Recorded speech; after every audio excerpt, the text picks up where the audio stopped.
Hello everyone, welcome to EduChats. Today we'll discuss learning disabled children, their characteristics, identification and educational problems. हमने already कुछ disabilities को पढ़े हैं, ठीक है, लर्निंग डिसेबिलिटी को पढ़े हैं।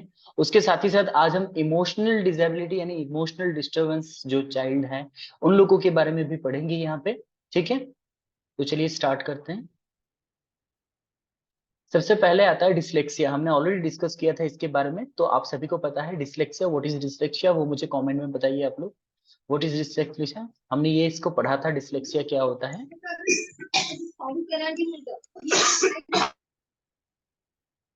Yes, very good.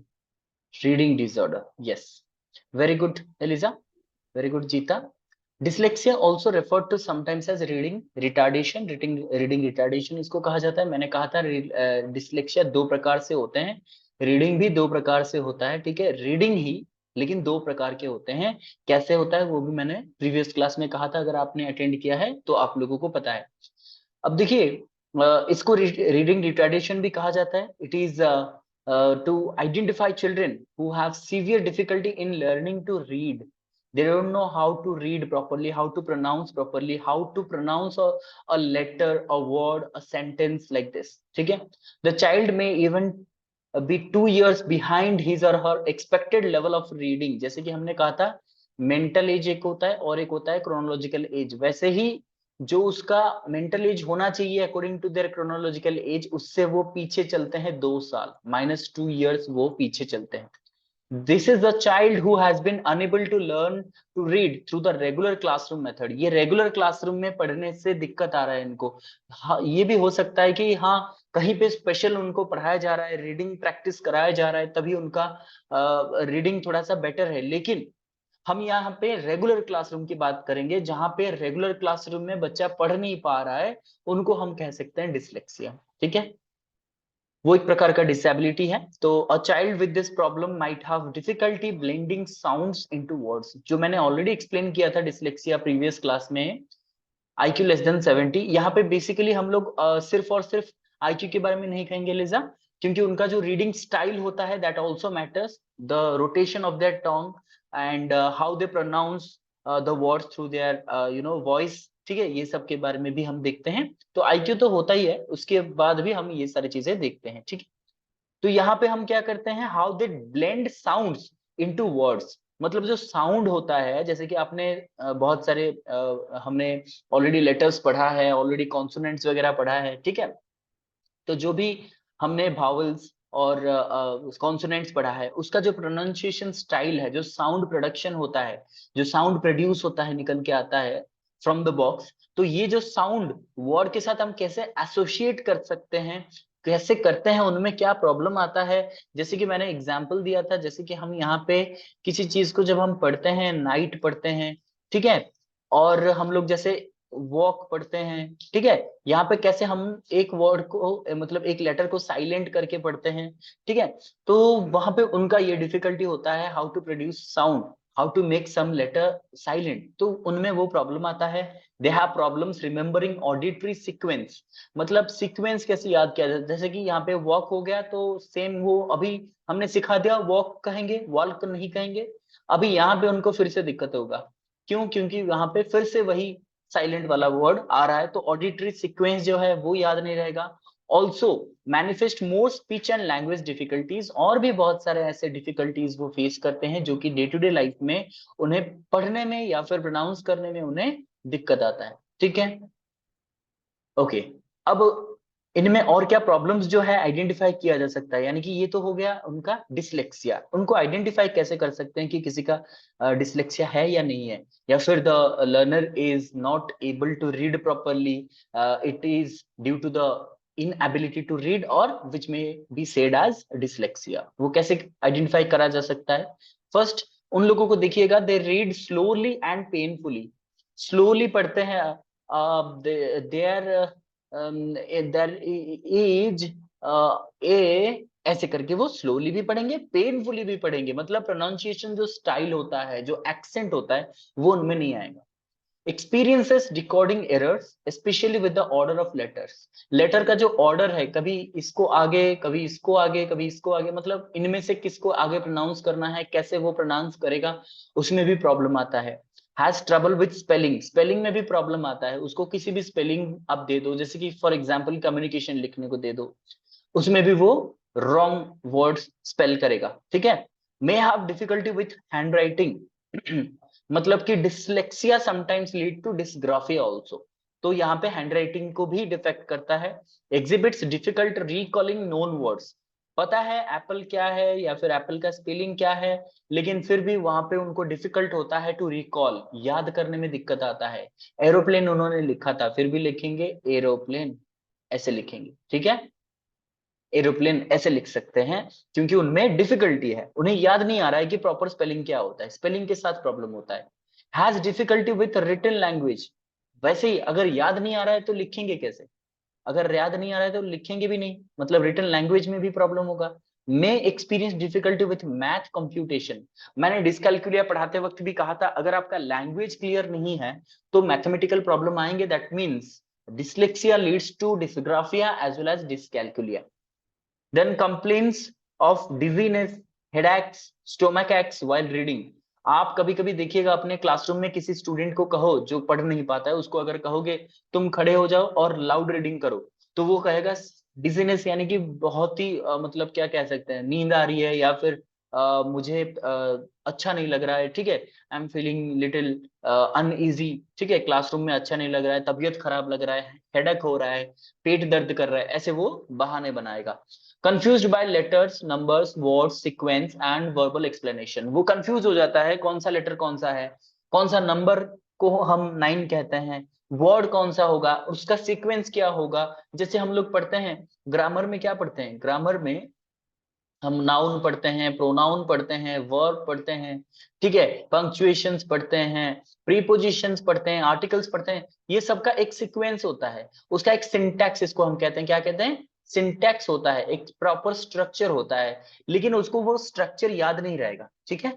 रीडिंग और writing shows repetitions, additions, transpositions, omissions, substitutions and reversal in letters, numbers और वर्ड्स, यानी कि जब वो लिखता है या पढ़ता है, वो बार बार उसको रिपीट कराया, जैसे कि फॉर एग्जाम्पल यहाँ पे लिखा है रीड स्लोली, वो ऐसे पढ़ेगा रीड्स, रीड्स, रीड से स्लोली, मतलब एक ही वर्ड को बार बार रिपीट करेगा। एडिशंस मतलब वो ऐड करता चलेगा कोई भी वर्ड वहां पे जो भी उसको मन में आया, मतलब ट्रांसपोजिशन, इन ओमिशंस, वो कोई भी उसे याद नहीं होगा कि कहाँ पे कौन सा लेटर साइलेंट रहने वाला है, कौन सा सीक्वेंस है, उसे याद नहीं है। मतलब कि जैसे हम जानते हैं कि नाउन की जगह हम प्रोनाउन यूज करते हैं, से फॉर एग्जांपल हम लोग प्रोनाउन कैसे यूज करते हैं कि Ram is a good boy, he is a cricket player as well. अब यहाँ पे सब्स्टिट्यूट किसको करना था, राम को करना था, अब वो नहीं कर पाएगा उसको, ठीक है।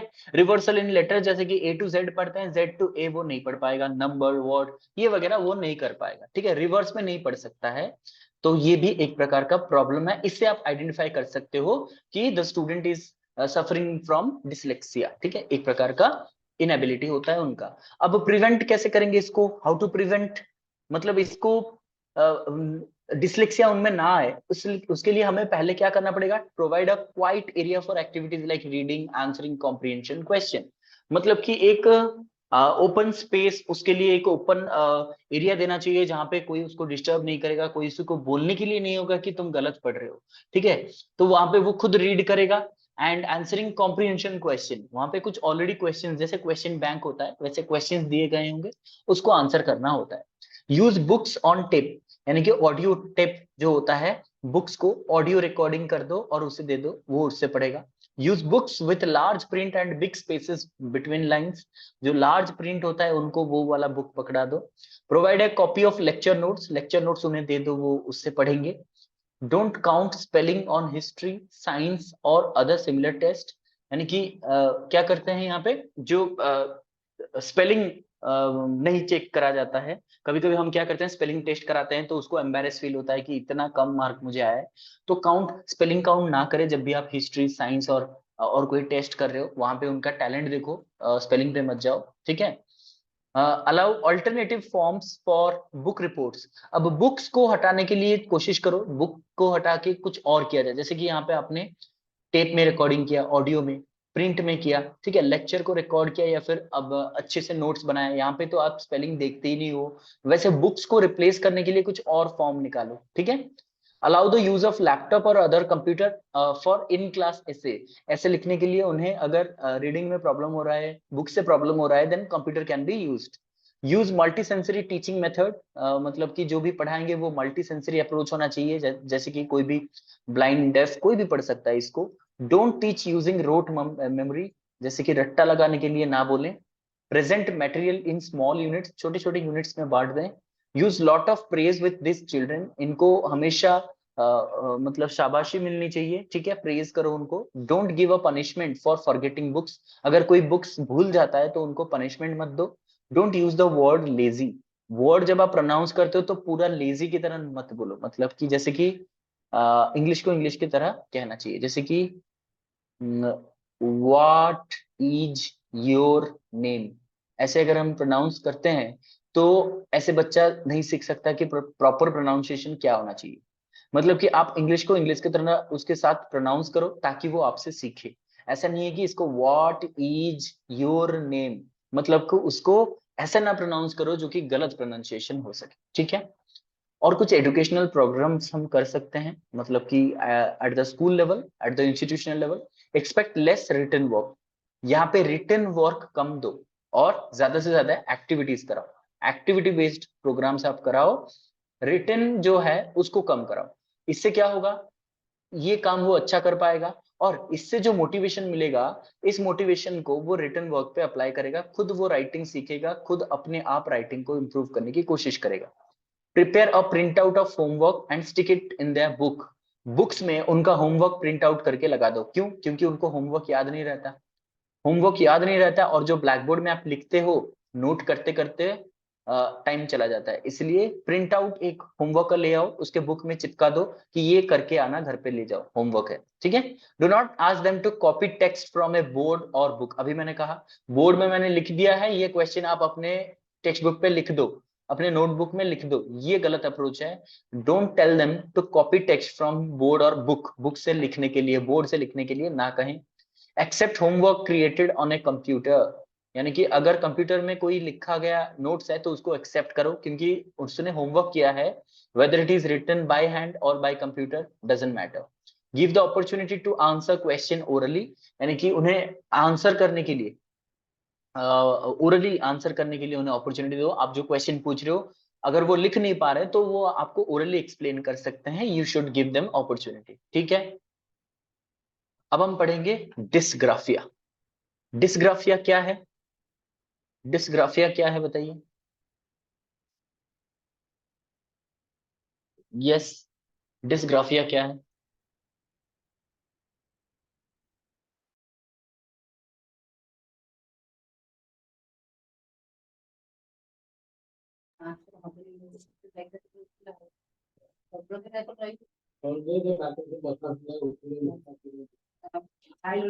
से ऊपर ही नहीं बसे दौड़ गया नहीं। Very good, very good. Guys, how many times that I've told you when you're joining, try to keep your mics off. ठीक है, वेरी गुड, सभी का सही आंसर आ चुका है, writing disorder. When we write, और अगर आपने पर्सनैलिटी पढ़ा है तो बहुत सारे ऐसे कैलीग्राफर्स होते हैं, उनको क्या कहते हैं, जो लेटर्स को अध्ययन करते हैं उसको कहते हैं कैलीग्राफर्स, ठीक है, जो आपके हैंड मतलब हैंडराइटिंग को स्टडी करते हैं। Calligraphy is the art, and calligraphers are the persons or experts who study your handwritings. तो calligraphers होते हैं। calligraphers के कहने के मुताबिक ये है कि जिनका हैंडराइटिंग जैसा है, मतलब वो कैसे लिखते हैं, ऐसे ऐसे करके लिखते हैं, जैसे कि मान लीजिए अभी एप्पल लिख रहा हूं मैं, कोई कोई ऐसे सीधा लिखता है एप्पल, ठीक है, कोई ऐसे टेढ़ा लिखता है, ठीक है, ऐसे करके टेढ़ा लिखता है, कोई ऐसे लिखता है, ठीक है, ऐसे लिखता है। मतलब आपके राइटिंग पे डिपेंड करता है आपका पर्सनैलिटी कैसा है, यानी कि जब क्रिमिनल्स का रिकॉर्ड देखा जाता है तो उनके राइटिंग स्किल को ये कैलीग्राफर्स अध्ययन करते हैं और ये कहते हैं कि ये किस पर्सनालिटी का मतलब इंसान है, ठीक है। So your graphia that means your letters और your writings have many thing to say about you. इसीलिए डिस्ग्राफिया बहुत इंपॉर्टेंट है। देखिए, it is the inability to write properly. Write properly यानी कि लिखते तो सब है, लेकिन कोई प्रॉपरली लिखता है, कोई प्रॉपरली नहीं लिखता है, स्पेलिंग गलत लिखता है, इंडेंटेशन कम, स्पेस ज्यादा। कभी कभी कभी ऐसा लगता है कि जो फ्लाइट लैंड कर रहा है या तो फ्लाइट टेक ऑफ कर रहा है, ठीक है, ऐसे भी हो सकता है। Despite of a student being given adequate time and attention. हाँ, ये चीज है। आप कहोगे सर एग्जाम खत्म होना है, अभी 5 पेज लिखना बाकी है और वार्निंग बेल बज चुका है, 5 minutes left for the examination to be over. तो अब जो हम लिखते हैं सर वो तो डॉक्टर भी नहीं पढ़ सकता, खुद हम नहीं पढ़ सकते, तो उसको क्या हम डिस्ग्राफिया कहेंगे? नहीं, उसको नहीं किया जाएगा। यहाँ पे क्या कहा गया? It is the inability to write properly despite given adequate time and attention. आपको टाइम भी दिया गया, अटेंशन भी दिया गया, फिर भी आप जो लिख नहीं पाते हो उसको हम कहते हैं डिस्ग्राफिया। ठीक है। It is a specific learning and disability that affect a child's handwriting ability and fine motor skill. अब बताइए, हैंडराइटिंग स्किल क्यों फाइन मोटर स्किल है? कैन एनीबडी एक्सप्लेन क्यों है, क्यों इसको फाइन मोटर स्किल कहा?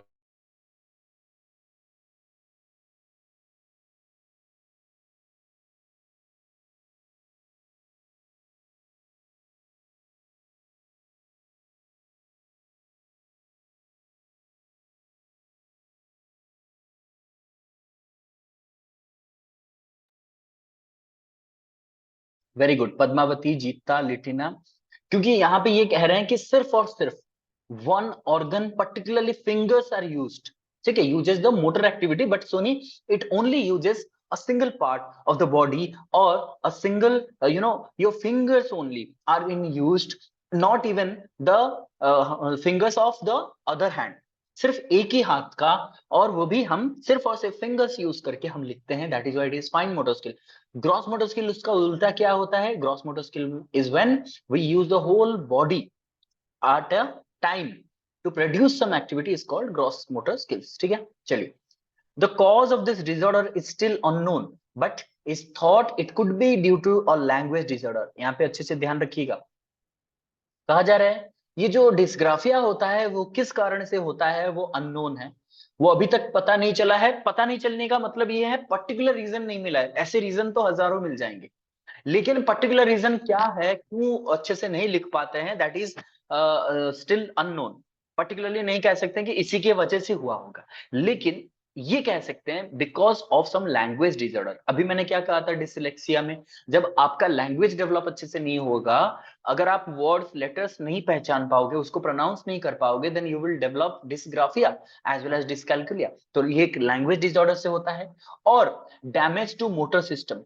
मोटर सिस्टम मतलब मान लीजिए किसी का एक्सीडेंट हो जाता है और उसका जो उंगलियां हैं, उंगलियों में कुछ प्रॉब्लम आ जाता है तो वो लिख नहीं पाता है, that is some kind of problem. इसलिए कहा जा रहा है if any damage occurs to your motor system, that will also lead to dysgraphia। The main sign of dysgraphia is a student's handwriting will barely be legible। ये सबसे important word है कि देखिए जो हैंडराइटिंग होता है थोड़ा बहुत पढ़ने लायक होता है, लेकिन डिस्ग्राफिया जो होता है ना वो बिल्कुल पढ़ने लायक भी नहीं होता है, बेयरली भी लेजिबल, यानी कि बहुत ही बारीकी से अगर कोई कैलीग्राफर भी देखेगा तभी पढ़ पाएगा, अदरवाइज हम जैसे इंसान, और बेसिकली जो टीचर्स हैं, जो कि बुजुर्ग टीचर है 40 45 50 के ऊपर जो टीचर्स हैं, उनको तो बिल्कुल दिखाई नहीं देगा क्योंकि वो तो चश्मा भी लगाते हैं। तो वो लोग सिर्फ और सिर्फ ऊपर से देखते हैं कितना लिखा है, टॉपिक का हेडिंग क्या है, उसी को देख के मार्क देते हैं, क्योंकि आपका हैंडराइटिंग ही ऐसा होता है। मतलब डिस्ग्राफिया की बात कर रहा हूँ, ठीक है। The writing will appear incorrect और distorted and have letters of different size and shape. तो यहाँ पे आप जो लिखते हो, योर लेटर्स और योर रोज ऑफ राइटिंग जो आप लिखते हो, that is incorrect, that is distorted, इधर उधर लिखा गया है, स्पेस अच्छा नहीं है, ठीक है, डिफरेंट साइज का, डिफरेंट शेप का लिखा गया है। कोई मतलब किसी को लिख रहे हैं ऐसे, मान लीजिए ऐसे करके वो लिख रहे हैं, आई मीन से फॉर एग्जाम्पल ऐसे करके हमने लिखा, ठीक है, ये लिखा हमने कर्सिव में लिखा, फिर यहाँ पे लिखते हैं, वो फिर से अपने आप कर्सिव छूट जाता है, मतलब कहीं पे कर्सिव, कहीं पे लेटर, कहीं पे रोमन लेटर्स, कुछ भी लिखते रहते हैं और उसमें कोई भी सीक्वेंस नहीं होता, ठीक है। अब इसमें और क्या होते हैं देखिए, कैसे इसको आइडेंटिफाई करा जा सकता है। आइडेंटिफाई करने के लिए हम ये पहले देखेंगे, दे मे हैव इलेजिबल। इलेजिबल का मतलब होता है विच इज नॉट लेजिबल, ठीक है, which is not legible printing and cursive writing despite appropriate time and attention given to the task, यानी कि उनका जो राइटिंग होता है that is sometimes in printing letter, sometimes in cursive letter. अभी मैंने कहा कर्सिव लिखते लिखते प्रिंटिंग पे चले जाते हैं, सो इट इज इलिजिबल, ठीक है। and shows inconsistencies like mixture of print and cursive, upper and lower, irregular size, shapes, slant of letter। slant क्या होता है? जब लिखते हैं ना, जैसे आर ऐसे लिखते हैं, मतलब आर को ऐसे स्लैंट करेंगे, ऐसे करके लिखते हैं। राइट्स अनफिनिश्ड वर्ड्स और लेटर्स, ओमिटेड वर्ड्स, मतलब जो नहीं लिखना चाहिए वो लिखते हैं, वर्ड लिखते हैं कंप्लीट नहीं करते हैं, फुल स्टॉप कॉमा भूल जाते हैं, ठीक है। Inconsistent spacing between word and later, मतलब कि स्पेस गलत हो जाता है, वर्ड और लेटर में क्या स्पेस रहना चाहिए वो गलत होता है। Exhibit strange wrist, body and paper position, जब लिखते हैं तो इधर इधर इधर, मतलब आप अगर किसी ऐसे इंसान के पास बैठ जाओ, डिसलेक्सिया आई मीन डिसग्राफिया जिनके पास है, तो वो जब लिखेंगे पूरा का पूरा टेबल वाइब्रेट करना लगेगा, ठीक है। और अपना बॉडी जो है वो पूरा का पूरा टेबल के ऊपर, यानी जो डेस्क होता है डेस्क के ऊपर ले जाते हैं, पेपर को अपने पूरा हाथों के नीचे रख देते हैं, जैसे कि मान लो किसी को मतलब बहुत जोर से ऊपर से प्रेशर दिया जा रहा है, और वहां पे इतना जोर से वो लिखते हैं, रिस्ट मूवमेंट करते हैं कि वो जो टेबल होता है वो हिलने लगता है। They have difficulty in letter formation, letter form करने में भी दिक्कत आता है। कॉपिंग और writing is slow and laboured, बहुत ही स्लो लिखते हैं। हैज क्रैम्ड और अनयूजुअल ग्रिप, मतलब जो ग्रिप, ये जो पेन है मान लीजिए, ठीक है, ये आपका पेन है, ये जो पेन का ग्रिप है, इसे पकड़ने में भी उनको दिक्कत आता है। कोई यहाँ से पकड़ता है, कोई यहाँ से पकड़ता है, कोई मतलब तीनों उंगलियों से पकड़ता है यहाँ पे, ठीक है, ऐसे होता है। दे में कंप्लेन सोर हैंड, मतलब कि 2-4 मिनट लिखने के बाद उनका हाथ दुखता है और ये कहते हैं सर हाथ दर्द कर रहा है, अभी और नहीं लिख सकते, ठीक है। तो इनके लिए करें क्या, एजुकेशनल प्रोग्राम क्या हो सकते हैं? तो सबसे पहले हमें उनके लिए क्या करना चाहिए, suggest use of word processor. Word processor यानी कंप्यूटर में वर्ड प्रोसेसर हम उन्हें यूज करने के लिए कहेंगे, ठीक है। तो कंप्यूटर में जब वो देखेंगे कैसे लिखा जाता है, स्टाइल क्या होता है, फॉन्ट क्या होता है, साइज क्या होता है, तो फिर वो उस हिसाब से लिख सकते हैं। Avoid penalizing student for sloppy careless work, अगर कोई गलत लिख रहा है या फिर धाड़ी, मतलब जो आपका एक ही लाइन पे नहीं होता है, इधर उधर होता है, तो उनको हम गाली नहीं देंगे और कोई पनिशमेंट नहीं देंगे, उनको बताएंगे कि कैसे लिखना है। यूज ओरल एग्जाम, एग्जाम के वक्त अगर आप पढ़ नहीं पा रहे हो, मान लीजिए कोई ऐसे लिख रहा है, ऐसे कुछ लिख दिया और आप इसको पढ़ नहीं पा रहे हो, तो आप ओरल एग्जाम ले लो उनका, ठीक है। Allow use of tape recorder for lectures, tape recorder में यूज करो। Allow the use of note taker, यानी कि नोट टेकर वो नोट ले जा सकते हैं सिर्फ और सिर्फ शॉर्ट नोट्स। ऐसा नहीं है कि वो मतलब आप बहुत जल्दी पढ़ा दो और बच्चे स्किप कर जाए, क्योंकि आप इतना जल्दी पढ़ाते हो कि वो नोट ही नहीं कर पाते। तो allow them to make some notes, then provide notes और outlines to reduce the amount of writing required. अब जब नोट ले लिया, आउटलाइन, मतलब आउटलाइन क्या होता है, जब आप देखिएगा कोई प्रेस में अगर काम करता होगा आपका, तो आपने देखा होगा जब वो नोट लेते हैं प्रेस मीटिंग में, कोई भी नोट लेता है, कोई भी अगर कोई सेलिब्रिटी कुछ कह रहा है तो उसको वो आउटलाइन ही ले लेते हैं, ऐसा नहीं कि डिटेल में लिखते हैं, सिर्फ आउटलाइन। क्या कहा उन्होंने कहा कि इतना हमें ये शेड्यूल है, इस तारीख को मूवी रिलीज होगा और पर्सनल लाइफ में ये चल रहा है, बस हमने ये नोट किया, अब इसको हम एक्सप्लेन करके अपने प्रिंट में छाप देंगे, ठीक है। रिड्यूस कॉपिंग एस्पेक्ट ऑफ वर्क, मतलब कि कोई भी हम ऐसे प्रिंटेड मैथमेटिक्सल प्रॉब्लम दे देंगे, ऐसा नहीं है कि ब्लैक बोर्ड में हमने लिख दिया ये प्रॉब्लम है आप लिख के लेके जाओ, ठीक है, रेशियो एंड प्रोपोर्शन का मैथमेटिक्स है, आप ये घर पे लिख के जाओ जो हमने ब्लैक बोर्ड में लिखा और इसको सॉल्व करके आना। तो यहाँ से जो वो लिखेंगे वो खुद नहीं समझ पाएंगे घर जाते जाते, इसलिए उनको एक प्रिंटेड मैथमेटिकल प्रॉब्लम दे दो ताकि वो घर पे वहीं पे सॉल्व करके लाएंगे। Allow use of wide rule paper and graph paper, याद होगा आप लोगों को जब हम राइटिंग पेपर में लिखते थे, ठीक है, हैंड राइटिंग जो हस्ताक्षर होता था, हम लोग लिखते थे इंग्लिश हिंदी और उड़िया वाला, तो वहां पे क्या होता था, वहां पे लाइंस होते थे, ठीक है, लाइंस, प्रॉपर लाइंस के थ्रू आपको लिखना पड़ता था, वो आप उन्हें प्रैक्टिस कराइए, ग्राफ पेपर के थ्रू प्रैक्टिस कराइए। Then suggest use of pencil grips और स्पेशली डिजाइंड राइटिंग एड्स, यानी कि पेंसिल, सबसे पहले हम पेंसिल यूज करेंगे ताकि हमारा अगर गलत हो जाता है तो उसको हम सही कर सकते हैं, ठीक है, तो हम ऐसे करके यूज करेंगे। Next provide alternatives to written assignment, written assignment बंद करके video tape report, audio tape report, ये सबको एक्सेप्ट करना शुरू कर दें। अब आते हैं डिस्कैलकुलिया। डिसकैलकुलिया क्या होता है? Basically related to your calculation, related to mathematics, related to numbers. Basically इसको हम कहते हैं न्यूमेरिकल प्रॉब्लम्स, ठीक है। ऐसे नहीं है सिर्फ मैथमेटिक्स नहीं कर पाता है तो उसको प्रॉब्लम है। देखिए मैथमेटिक्स सभी का स्ट्रांग नहीं होता है। मान लीजिए आपका मतलब मान लीजिए मेरा मैथमेटिक्स सही नहीं है, इसका मतलब नहीं है I am suffering from dyscalculia. Numbers नहीं पता है, नंबर्स बिल्कुल नहीं पता कर पा रहा हूँ, क्वांटिटी नहीं पता कर पा रहा हूँ, 10 और 11 में बड़ा कौन सा है, या फिर कैसे इसको मैनिपुलेट किया जाता है, बेसिक मैथमेटिक्स बेसिक कैलकुलेशंस नहीं पता है, उसको डिसकैलकुलिया कहा जाए।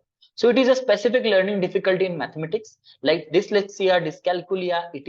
It can be caused by visual perceptual deficit. अभी मैंने कहा अगर आप लेटर्स पढ़ नहीं पाते हो, जैसे कि मैंने बार बार एग्जांपल दिया है, यहाँ पे हम कहेंगे मान लीजिए सोहम, ठीक है, सोहम और मान लीजिए ऋतु, सोहम और ऋतु। सोहम जो एक काम को 18 दिन में कंप्लीट करता है, ऋतु एक काम को 19 दिन में कंप्लीट करते हैं। दोनों मिलकर के एक काम को कितने दिन में कंप्लीट करेंगे, इसका एक वर्बली लिखा गया होगा, ठीक है। यहाँ पे लिखा गया होगा ए रिटन लैंग्वेज में, if Soham is completing a task by 18 days, Ritu is completing the same work in 19 days, then how many days it will take if they both work together. तो ऐसे क्वेश्चन लिखा गया है, तो इस क्वेश्चन को पढ़ने के बाद, समझने के बाद ही कोई मैथ सॉल्व करेगा। तो अगर उसको लैंग्वेज में भी प्रॉब्लम है तो वो डिस्कैलकुलिया को लीड करेगा, ठीक है। It is a specific learning disability that affects a person's ability to understand numbers and learn math facts. पहले तो नंबर समझ में नहीं आएगा उनको, धीरे धीरे मैथमेटिकल फैक्ट्स भी समझ में नहीं आएगा। अब उनको कह दो कि a प्लस बी का होल स्क्वायर क्या होता है, उनको सबसे पहले तो ये समझ में नहीं आएगा a क्या होता है, फिर ये साइन क्या होता है, b क्या होता है, फिर ब्रैकेट ये क्या है और ये क्या है, ये तो 2 होता है, स्क्वायर क्या हो गया। इस तरीके से उनको समझ में नहीं आएगा। It refers specifically to the inability to perform operation in math or arithmetic. Arithmetic problem, mathematical problem उनमें common होता है।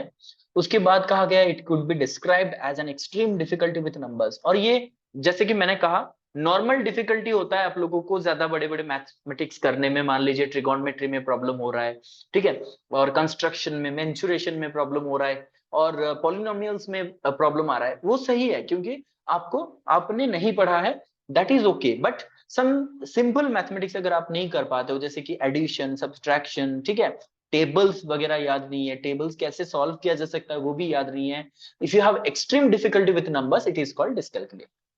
अब यहाँ पे डिस जो है, डिस का मतलब ये ग्रीक वर्ड है जिसका मतलब होता है डिफिकल्टी। डिस का मतलब हमने हर जगह डिस पढ़ा है ना, तो डिस का मतलब ही होता है डिफिकल्टी। एंड कैलकुलिया, कैलकुलिया का मतलब क्या होता है, कैलकुलेशन। तो problems with calculation is called dyscalculia, hence it means difficulty with calculation और मैथमेटिक्स। अब इनको आइडेंटिफाई कैसे कर सकते हैं? आइडेंटिफाई करने के लिए सबसे पहले उनमें क्या दिखेगा हमें, difficulty of understanding concept of place value. Place value कैसे होता है, क्या होता है, वंस, टेंस, हंड्रेड्स, थाउजेंड्स, ऐसे करके होता है ना, from the right to left. तो ये प्लेस वैल्यू याद नहीं, अभी ये कौन सा प्लेस है, वो कहेंगे वो टेंस का प्लेस है, वो कौन सा है, 100 का प्लेस है, ये कौन सा है, 1 का प्लेस है, ऐसे करके कहेंगे, ठीक है। तो ये जो प्लेस वैल्यू है उसको डेसिमल आप ऐड कर दो तो नहीं समझ में आएगा, ठीक है। क्वांटिटी क्या है वो समझने में नहीं आएगा। नंबर लाइन, जैसे नंबर लाइन मैंने कहा था ये 1 2 3 ऐसे करके जो नंबर का लाइन है वो याद नहीं रहेगा। पॉजिटिव नेगेटिव वैल्यू, +1 का वैल्यू और -1 का वैल्यू क्या है वो समझ में नहीं आएगा, ठीक है। कैरिंग एंड बोरोइंग, जैसे हम लोग कैलकुलेट करते हैं 34 मल्टीप्लाई बाय 13, तो हम लोग क्या करते हैं 3 4 व्हाट 12 करके हम कैलकुलेट करते हैं, जो कैरी फॉरवर्ड करते हैं ना, जो कैरिंग करते रहे, तो वो वाला जो चीज है वो उनको समझ में नहीं आएगा, ठीक है। उसके बाद has difficulty in understanding and doing word problems, जैसे मैंने अभी कहा if a person is solving the problem, I mean completing a task in 18 days and another person is solving the task in 19 days, how many days, ये जो मैंने words जो लिखा यहाँ पे, जो वोकेबलरी यूज किया, वो उनको समझ में नहीं आएगा। हैज डिफिकल्टी सिक्वेंसिंग इंफॉर्मेशन और इवेंट्स, आपको पता है mathematics is all about systematic solution. पहले हम लोग क्या करेंगे, जैसे बॉडमास रूल फॉलो करेंगे, ये एक सिस्टमैटिक रूल है, बॉडमास रूल होता है। तो ये सिस्टमैटिकली क्या करना चाहिए कि बॉडमास का रूल अप्लाई करके एक एक के बाद एक को करना है, ठीक है। और लास्ट में हम लोग जो फाइनल आंसर निकल के आता है वो आपका राइट आंसर होता है। ऐसा नहीं है कि आप सीधा राइट आंसर पे चले जाओ। तो यहाँ पे कहा जा रहा है they don't know the sequencing of events और information, how to sequentially solve the problem, exhibits difficulty using steps involved in math operation। अभी मैंने कहा स्टेप का प्रॉब्लम होता है उनको, कैसे स्टेप वाइज मैथ सॉल्व किया जाए। shows difficulty understanding fractions, fraction समझ में नहीं आएगा। 1/4, 3/4 का क्या डिफरेंस है, इनमें क्या डिफरेंस है उसको समझ में नहीं आएगा। is challenged handling money, पैसा का मामला तो बिल्कुल ही नहीं कर पाएंगे, क्योंकि पैसे लेके जाएंगे 500 रुपए और 300 का या फिर 320 का अगर कहीं परचेज किया हुआ है, बाकी 180 की जगह सिर्फ 80 रुपीज लेके आ जाएंगे। Displace difficulty recognising patterns when adding subtracting multiplying dividing, क्योंकि हमेशा हम टू डिजिट्स का, जैसे कि 24 मल्टीप्लाई बाय 19 ऐसे 2 डिजिट्स का नहीं करते हैं, कभी कभी 3 डिजिट्स का भी करते हैं। तो उनका जो पैटर्न है एडिशन सब्ट्रैक्शन मल्टीप्लिकेशन डिवाइडिंग, जो भी हमारा सिंपल अरिथमेटिकल स्किल्स हैं, वो उनको समझ में नहीं आएगा। Has difficulty putting language to math process, अभी मैंने कहा जब हम लैंग्वेज, जैसे कि sum of three angles is 180 degree, वो उनको यहाँ पे मतलब कि यहाँ पे आपने जो लिखा ये आपको समझ में आ रहा है, लेकिन उनको समझ में नहीं आएगा। What is the language written here, उनको ये लैंग्वेज समझ में नहीं आएगा, ठीक है। अब उनके लिए हम क्या कर सकते हैं, सबसे पहले तो allow use of fingers and scratch papers. अब देखिए फिंगर्स यूज करेंगे तो आपको पता है जो फिंगर से हम लोग कैलकुलेट करते थे बचपन में ही, तो इसी तरीके से हम बचपन से जैसे कैलकुलेट करते थे वैसे ही हम लोग कैलकुलेट करेंगे, ठीक है। तो ज्यादा बना लिया मैंने, ओके कोई बात नहीं, ठीक है। तो हम क्या करेंगे, तो फिंगर्स यूज करके स्क्रैच पेपर्स यूज करके हम यहाँ पे, स्क्रैच पेपर मतलब रफ पेपर यूज कर सकते हैं जहां पे हम लोग कैलकुलेट कर सकते हैं, तो उनके लिए सही होगा। Use diagram and draw math concept, जो भी कॉन्सेप्ट हम दिखा रहे हैं जैसे a+b का होल स्क्वायर दिखा रहे हैं, तो इसका जो फॉर्मूला है इसको कैलकुलेट कीजिए, एक बड़े से पेपर में इसको शो कीजिए हाउ इट इज डन, ठीक है। देन प्रोवाइड पीयर असिस्टेंस, अगर कोई बच्चा अच्छा कर रहा है मतलब अच्छा परफॉर्म कर रहा है मैथमेटिक्स में, तो उसको इसके साथ मतलब कि आप कोऑर्डिनेट कर दें और पीयर असिस्टेंस दे दे, ताकि ये जो बच्चा ए है बच्चा बी से कुछ सीख पाए और बच्चा बी कुछ इसको सिखा पाए, ठीक है। Draw pictures of word problems, जब वर्ड प्रॉब्लम होता है जैसे कि एक काम, पिक्चर्स लगा दीजिए एक काम, यानी कि यहाँ पे सोहम है, ठीक है, और यहाँ पे रित्ता है या फिर रितु है जो भी, तो इन दोनों को ये काम करता है, यहाँ पे कुछ पकड़ा दीजिए उसको, ठीक है। ये काम वो 18 डेज में करता है, ये वो काम 19 डेज में करता है, ठीक है। दोनों मिलकर के कितने टाइम में करेंगे, ऐसे अगर ग्राफिकली पिक्चर से हम प्रॉब्लम को सॉल्व कराएंगे तो उनको समझ में आएगा। Use mnemonic devices to learn steps of math concept, जैसे कि निमोनिक क्या था अभी मैंने बताया, बोर्ड मास, ये एक निमोनिक है, इस तरीके से निमोनिक्स याद करा दीजिए ताकि वो अप्लाई कर पाए। Schedule computer time for the student for drill and practice, computer time set कर दीजिए ताकि वो अलार्म की तरह उस टाइम में ड्रिल एंड प्रैक्टिस करेंगे। Practice makes a man perfect. Teacher should use a lot of visual aids to teach simple mathematical operations and concept। Specifically अगर कंस्ट्रक्शन करा रहे हैं, कंस्ट्रक्शन, आप कोई एक रेडियस ले जाओ, रेडियस के ऊपर आपको क्या करना है, एक सर्कल करना है, तो वो आप एनिमेटेड वीडियोस में विजुअल एड्स में बच्चों को दिखाइए ताकि वो उसको सीख पाए। Give smaller number of problems to this children, छोटे छोटे प्रॉब्लम दीजिए, बड़े बड़े प्रॉब्लम्स ना दें। This children can also be given some extra time to complete math assignment, math complete करने के लिए कुछ एक्स्ट्रा टाइम हमें उन्हें देना चाहिए ताकि वो उसको अच्छे से सॉल्व कर पाए, ठीक है। And apply the basic concept in activities that could be practised in and outside the classroom, कुछ बेसिक कॉन्सेप्ट दे दे, वो घर जाकर के इसको घर पे भी सॉल्व कर सकते हैं। यहाँ तक क्लियर है, एक बार लिख दीजिए yes.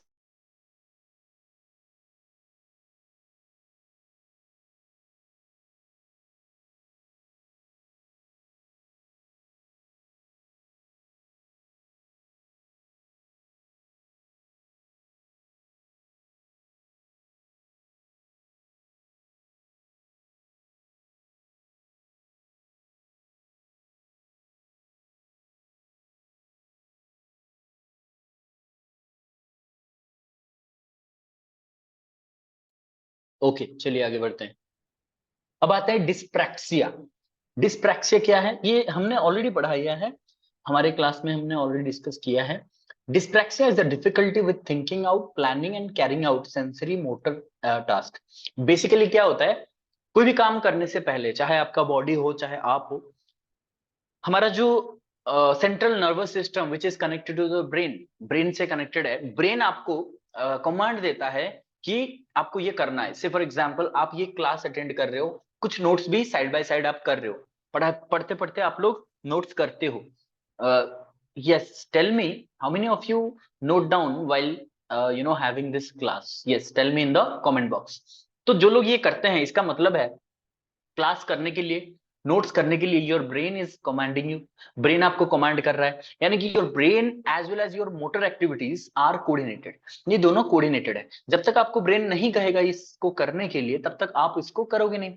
So distraction is a difficulty when you are thinking something else, you are planning and carrying out sensory motor activities with something else. यानी कि कुछ और सोच रहे हो, कुछ और कर रहे हो, या फिर कमांड के हिसाब से आपका टास्क नहीं हो पा रहा है.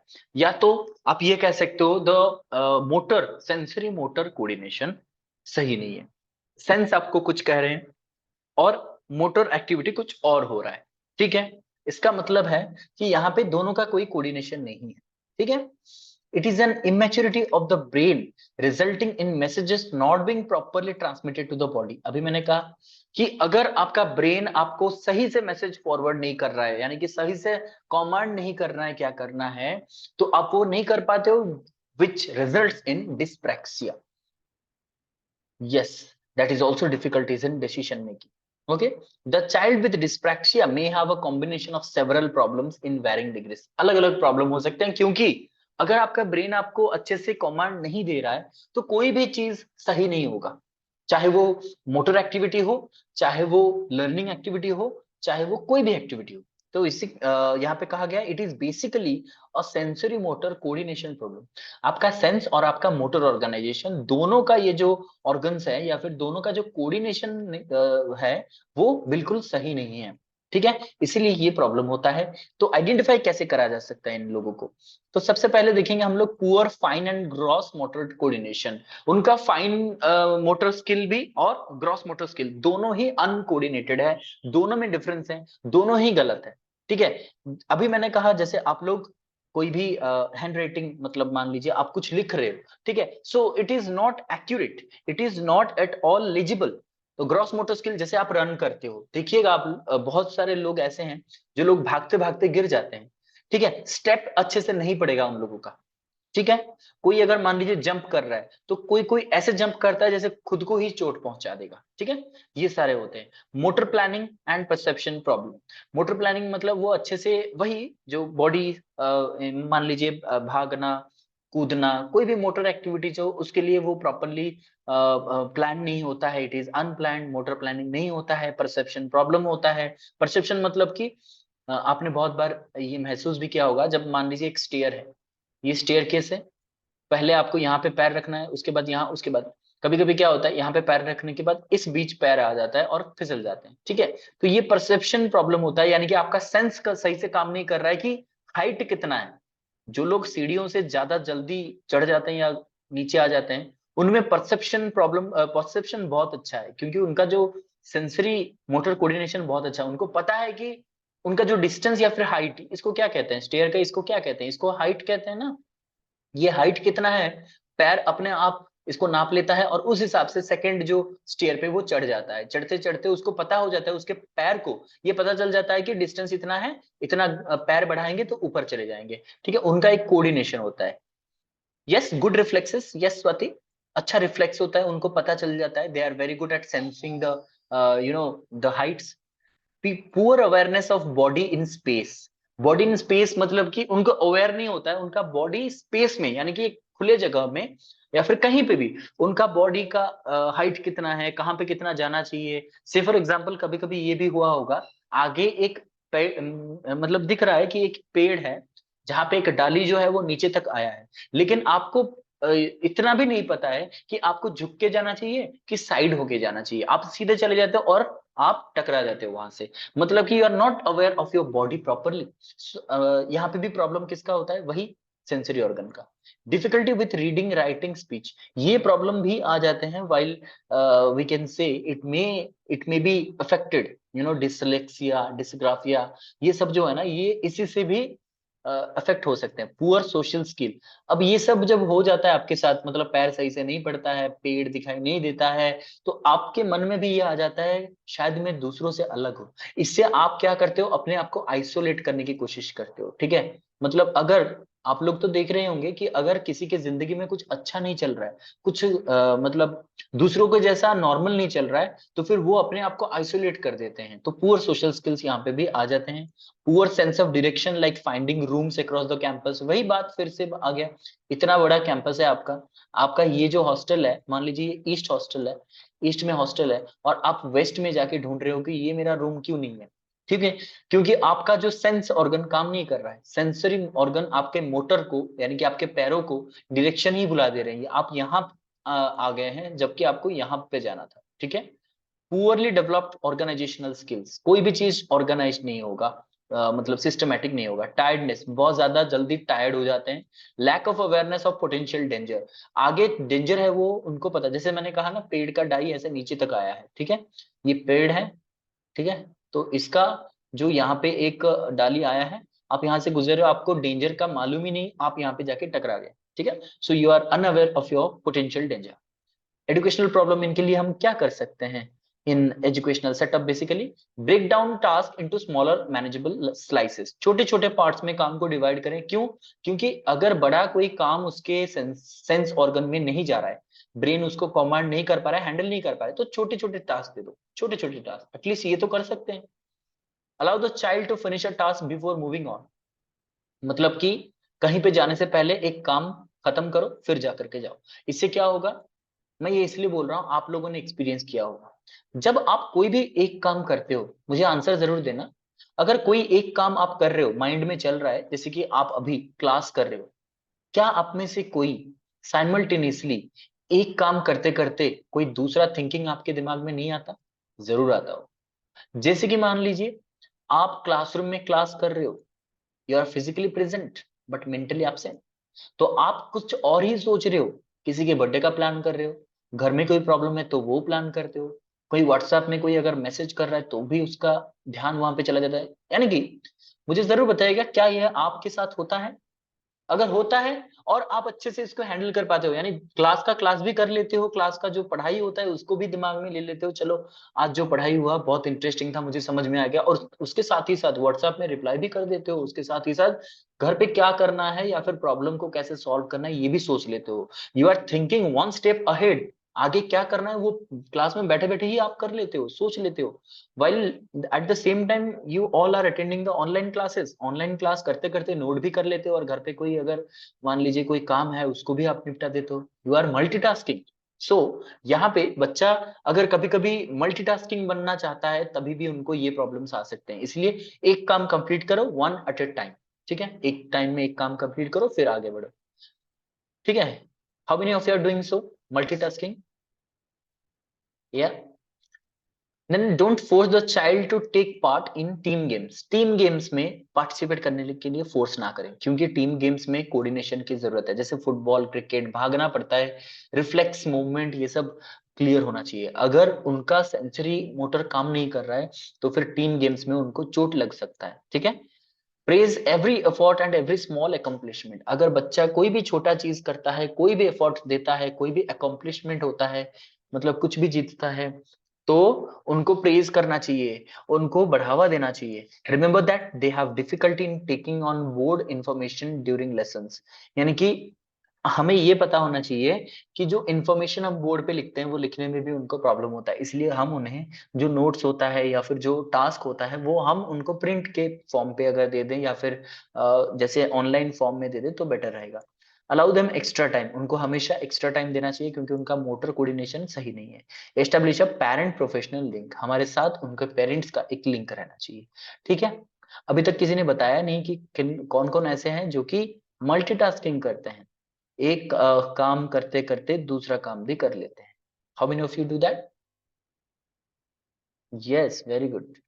कभी कभी करते हैं सुरेखा, कभी कभी नहीं, हम हमेशा करते हैं, लेकिन हाँ, आपको ये याद भी नहीं होगा कि आप करते हो। सुबह उठते ही आप बेड पे बैठे बैठे भी बहुत सारी चीजें सोच लेते हो दिन भर के लिए, ठीक है। तो ये होता है जो, यस, लिपक, तृप्ति, प्रतिमा, जिन, स्मिता सभी करते हैं। यस, सोनी भी करते हैं, बादल भी करते हैं, सभी करते हैं। और लेकिन हम में क्या है, जो नॉर्मल है वो सभी एट ए टाइम सब कुछ सोच भी सकते हैं और कर भी सकते हैं। लेकिन जो अभी मैंने कहा जिनका ये प्रॉब्लम है डिस्पेक्सिया का, वो सोचते रहते हैं, जिसके वजह से वो गलत कर बैठते हैं। इसलिए वो एक काम एक ही टाइम में कर सकते हैं, दूसरा टाइम मतलब एक ही टाइम में दूसरा काम कर नहीं सकते हैं। ये उनका प्रॉब्लम है। अब आते हैं एफएससीए, हमने पढ़ा है एफएससीए के बारे में भी। यहाँ पे कम्युनिकेशन प्रॉब्लम इसको कहा जाता है। Aphasia is an inability to comprehend and formulate language because of damage to specific brain region. Brain का जो कंपार्टमेंट्स होता है, उस कंपार्टमेंट में अगर कोई डैमेज होता है किसी भी नर्व में या फिर सेंट्रल नर्वस सिस्टम में अगर कोई प्रॉब्लम होता है, तो वो लैंग्वेज को फॉर्मुलेट और कॉम्प्रीहेंड नहीं कर पाएंगे। अब मैंने ये सेंटेंस आपको पढ़ दिया, how many of you have got my point? जो मैंने अभी कहा, किन किन को समझ में आया? यस, ये जो पॉइंट मैंने कहा किन किन को समझ में आया? दीप्तिश्री, कम्युनिकेशन डिसऑर्डर होता है FSA, very good. Yes, raise hands, किन किन को समझ में आया? यस,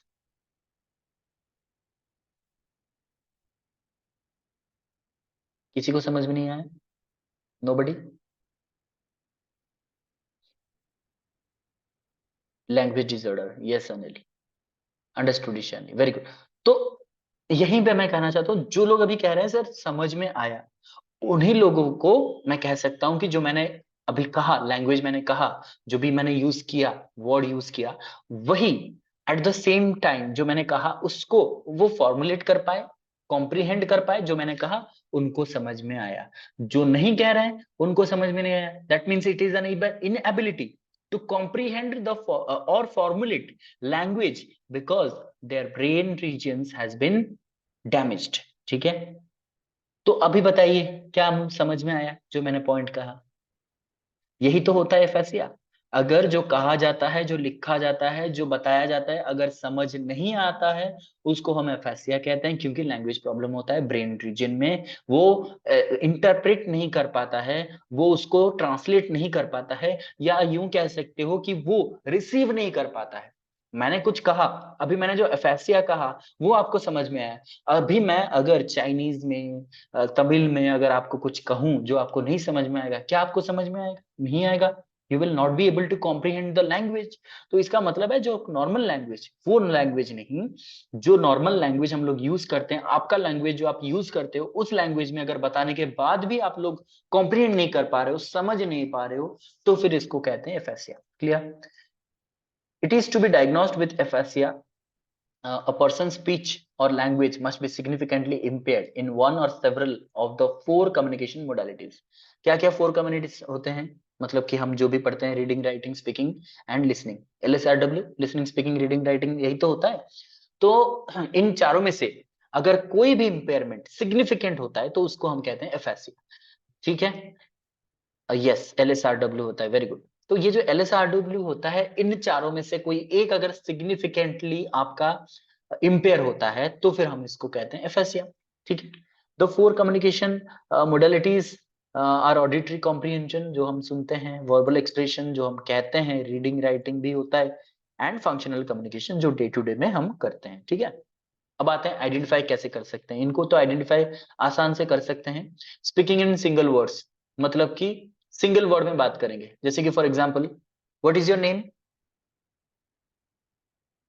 कहेंगे ये। वेयर डू यू लिव, बस इतना ही कहेंगे। ये नहीं कहेंगे कि my name is Surekha, I live in Orissa, ऐसे नहीं कहेंगे। सिंगल वर्ड, सिर्फ सिंगल वर्ड में ही प्रोनाउंस करेंगे, बाकी कोई चीज कहेंगे नहीं। Speaking in short fragmented phrases, जैसे कि क्या आपको गोलगप्पा पसंद है? हाँ पसंद है। Yes, I like. इस तरह से, ठीक है, छोटे छोटे फ्रेजेस में बात करेंगे, छोटे छोटे सेंटेंस में बात करेंगे। Putting words in wrong order, जैसे कि जैसे कहते हैं ना कि इंग्लिश में हम लोग जब ग्रामर पढ़ते हैं तो कहा जाता है पहले जो सेकंड पर्सन थर्ड पर्सन है उनको हम यूज करते हैं। जैसे कि Ram and I R group good friends. ठीक है, गुड फ्रेंड्स, हम दोनों अच्छे दोस्त हैं। तो हमने क्या किया, ये एक ऑर्डर होता है, ठीक है, यहाँ पे वो ऑर्डर फॉलो नहीं करेंगे, ठीक है, ऑर्डर फॉलो नहीं करेंगे, ऑर्डर इधर उधर, कोई भी वर्ड इधर उधर हो सकता है, आप यूं सोच लीजिए। इनएबिलिटी टू कॉम्प्रीहेंड लैंग्वेज, समझ में नहीं आएगा कि जो हम कह रहे हैं वो लैंग्वेज का क्या मीनिंग है। मतलब कि जैसे अभी मैंने एक सेंटेंस यहाँ पे लिख दिया, inability to repeat a phrase, यहाँ इसका मतलब उन्हें पता नहीं चलेगा जब तक आप इनको एक्सप्लेन ना कर दो। Inability to pronounce not due to muscle paralysis और वीकनेसेस, मतलब कि कोई भी चीज वो प्रोनाउंस नहीं कर सकते हैं, यहाँ पे सिर्फ एडिशनल लिखा गया है मसल पैरालिसिस वीकनेस का मतलब है अगर जब आप प्रोनाउंस करते हो if it takes more than the normal effort, तो इसको हम कहेंगे एफेसिया। मतलब कि कुछ वर्ड्स होते हैं जिनमें बहुत सारा आपको फोकस देना है। Something speaking is fluent but meaningless, yes ये भी हो सकता है। कभी कभी क्या होता है, कुछ प्रोनाउंस करने के लिए हमें बहुत सारा पावर चाहिए होता है, यानी कि you have to be very strong to pronounce such words, जैसे कि कुछ हम कहते हैं, आगे भी पढ़ेंगे, स्किज़ोफ्रेनिया। इसको कहने के लिए, इसको प्रोनाउंस करने के लिए आपको हर वर्ड का साउंड प्रोनाउंसिएशन कैसे किया जाता है आपको याद होना चाहिए। अगर नहीं होता है तो आप कुछ ना कुछ पढ़ चलोगे, ठीक है। अब आते हैं inability to speak spontaneously, spontaneously कुछ नहीं कह सकते, सोचेंगे फिर कहेंगे। Inability to form words, words मतलब फॉर्म नहीं कर सकते हैं। एंड रिपीट अ फ्रेज, बार बार एक को रिपीट नहीं कर सकते, जैसे कि हम लोग कहते हैं ना कि चंदू ने क्या वो था, मुझे एग्जैक्टली याद नहीं है, जो भी टंग ट्विस्टर हम इसको कहते हैं, क्या कहते हैं इसको, चंदू की चाची ने चंदू की चाची को, what ever that may be, जैसे वो फ्रेज होता है ना, वो उसको रिपीट करने में उनको प्रॉब्लम आता है, ठीक है। आई exactly don't remember the phrases, but से फॉर एग्जाम्पल एक कोई भी फ्रेज होता है उसको रिपीट करने में उनको प्रॉब्लम आता है, ठीक है। इनके लिए क्या प्रोग्राम्स किए जा सकते हैं, कम्युनिकेशन प्रॉब्लम है तो लैंग्वेज तो डेवलप करना ही है स्टार्टिंग से। The structure of the learning environment to minimise distraction for students with aphasia, तो डिस्ट्रैक्शन कुछ नहीं होना चाहिए क्लासरूम में, बस कोई भी डिस्ट्रैक्शन ना हो, यानी अटेंशन हो ज्यादा। यूज सिंपल लैंग्वेज, मैंने कहा था लैंग्वेज डेवलप करना है, तो इसलिए सिंपल लैंग्वेज यूज करें, अनकॉम्प्लिकेटेड सेंटेंस यूज करें when communicating with student with aphasia. जिन लोगों को एफेसिया का लर्निंग प्रॉब्लम है उनको वेरी सिंपल, कोई भी जार्गन यूज नहीं करेंगे, very simple, I am going to market, बस इतना यूज करें। कॉम्प्लिकेटेड सेंटेंस यानी कि सिंपल सेंटेंस यूज करें, ना कि कॉम्प्लेक्स और कंपाउंड सेंटेंस यूज करें, ठीक है। Repeat words as necessary when speaking with student with aphasia, जब जरूरत पड़े, कुछ वर्ड्स होते हैं जो इंपॉर्टेंट वर्ड्स, जैसे कि आप कुछ वर्ड करें जैसे कम्युनिकेशन, वो उनको समझ में नहीं आएगा at a rapid growth, rapidly उनको समझ में नहीं आएगा, क्विकली समझ में नहीं आएगा, उनको आप रिपीट करो कम्युनिकेशन, मैंने क्या कहा, कम्युनिकेशन, तो समझ में आएगा। Then present information using multiple modalities, सिर्फ और सिर्फ वर्बली मत कहिए, ओरली, विजुअली, कैनेस्टिकली उसको करके दिखाइए। आई एम रनिंग, तो रन करके थोड़ा दिखाइए कि आई एम रनिंग, ठीक है।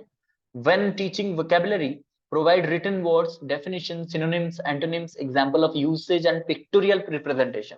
अभी वोकेबुलरी हम लोग यूज कर रहे हैं, जैसे कि अभी मैंने कहा कि कोई भी वर्ड आप यूज कर रहे हो, जैसे कि फॉर एग्जांपल बैक्टीरिया आप यूज कर रहे हो, बैक्टीरिया, तो बैक्टीरिया वर्ड का डेफिनेशन बताइए, what is bacteria, what is the synonym, antonym, या फिर इसका यूज कहाँ पे होता है, पिक्चर में दिखाइए व्हाट इज बैक्टीरिया, तो उनको समझ में आएगा।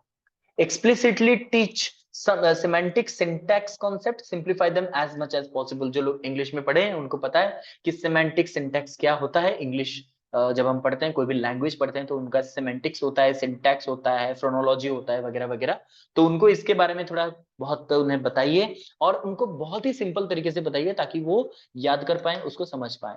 Break concept down into the small steps and repeat them as often as necessary to ensure your student comprehends them.